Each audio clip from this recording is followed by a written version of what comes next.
Alright guys, so here's the review of the San Martin SN0007X. So this could well be San Martin's best watch so far. There's a lot of really interesting and good things with this one, but we'll pop it to one side for a second, quickly show you the packaging, in case you haven't seen their new packaging, which is also really nice. A lot better than those plastic boxes they used to have, and also nice and soft inside to protect the watch, and actually useful if you want to go travelling or something. So you still get the usual bits and pieces in there, so that little San Martin tag, little screwdriver, so all the bits you'll need, good quality pieces.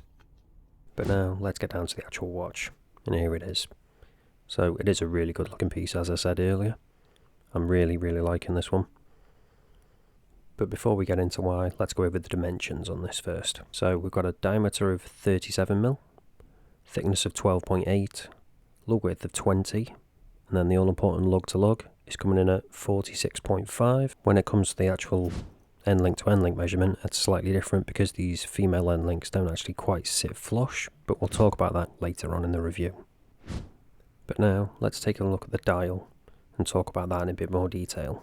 So it's a fully printed dial, nothing applied, including that San Martin logo. So this is a little bit unusual for San Martins lately. A lot of them tend to have applied indices at least, so perhaps they'll end up doing another version of this down the line which does have applied indices maybe, because I know they've done that with a few of their other watches recently.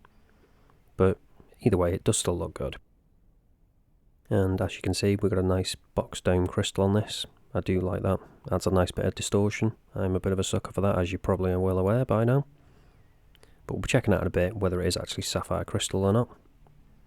When it comes to the rest of the dial, we've got really nice hands on this. So they've got that large minute hand with the arrow. Then we've got that smaller hour hand. Same kind of style, but nice proportions on both. And then with that second hand, we've got that hexagonal section mimicking the logo style for San Martin, which is a nice touch. Do like that. And obviously we've got Lume in all of these, which we'll be checking out later on. But now let's take a look at the rest of the watch. So flick around to the side of the case. You can see we've got a polished side to this, so it will pick up fingerprints. So give it a quick wipe before we look at it in a bit more detail. So we've got drilled lugs there, which is always a nice little touch. Then we've got that signed crown. Got a nice bit of curvature to that case as well, so it will help conform to wrist. And then when it comes to that bezel, you can see we've got nice polished details on that too. In terms of the rest of the case, it's brushed on top.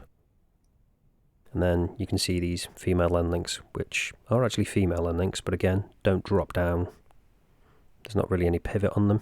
And as you've probably noticed, it is actually a beads of rice bracelet. It's a really nice one, so those beads are actually polished, and then the outer sections, those link bits, are actually brushed.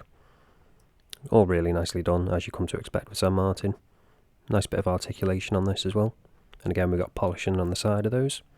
But now this is one of the most important bits of this watch. This is San Martin's new clasp. And this is a bit of a game changer. So you can see we've got no micro adjust on the side there. That's because we've actually got on the fly adjustment with this. So I'll open it up in a second to show you. So I've got normal milled clasp, and you can probably see in there it actually says push. So I'll quickly show you what this is like in action. It's really easy to do. So you just push it in, and then you can pull that out on that little ratchet system. Then if you need to push it back in, you don't need to push that button, you can just push it straight in and it will automatically do it. You can see we've got quite a bit of adjustment there, so really handy. Especially for when the weather starts getting hotter, so you start getting a bit hot and your wrist starts swelling a bit, you can adjust it on the fly while you're out and about. Really good. And apparently they're actually going to be selling these separately at some point too, because I've spoken to them and they have told me that is definitely going to be happening. So I'll probably be picking up some of those for my other watches when that does happen, and I'm sure a lot of you probably will too, because it is really good. An absolute game changer when it comes to AliExpress watches.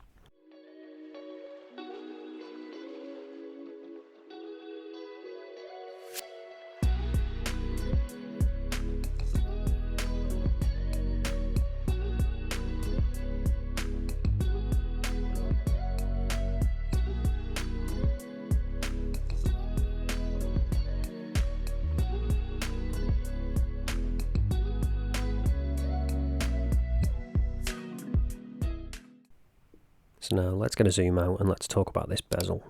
So it's a ceramic bezel insert, as you kind of expect. Does look good. And then when it comes to the action on it, it's a nice clicky action. But as you can see, it's only a 90 click. No backplay at all though, which is always good. And when it comes to alignment, spot on too. I would have preferred 120 click, but it's good enough. So now let's test out whether we've actually got sapphire crystal on this. Using the trusty diamond selector too.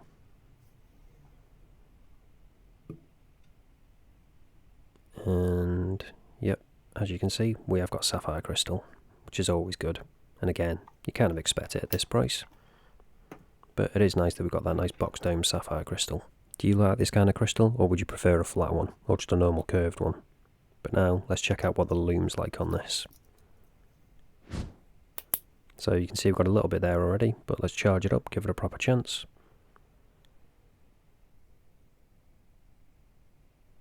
And there we go. So you can see, it's looking pretty good initially. It's a little disappointing we haven't got a fully loomed bezel, but I do like they've got the lume pip done at least. So I have to admit, the lume on the dial on the indices is a lot better than I expected for it being fully printed. Initially it's not all that much weaker than the hands and the lume pip, but as you kind of expect, it will fade quicker than those because there just isn't any surface area, because it is just printed on. It's not lume filled indices, but as I say, still good. When it comes to the hands and that lume pip, they last a really good amount of time, as you've come to expect from San Martin watches. They're really good when it comes to lume. But again, as I say, the lume on the indices lasts a lot better than you'd expect. And the important bits are obviously the hands and that lume pip. So the fact that they're lasting longer is going to be no issues at all. And it is nice that we've got some on that second hand as well, because you don't always get that on AliExpress watches. So again, nice attention to detail from San Martin there. So now let's talk about the movement on this. So you can get this either with a PT5000 or an SW200. This one is the PT5000, so we'll unscrew the crown. Nice grippy crown, no issues at all, easy to access, not too small or anything. So pop it out once. You can see we've got no date window, so we've got a ghost date function on this. So we'll have to pull it out again. Then you can see the second hand stopped, so we go hacking, and then we can change the time.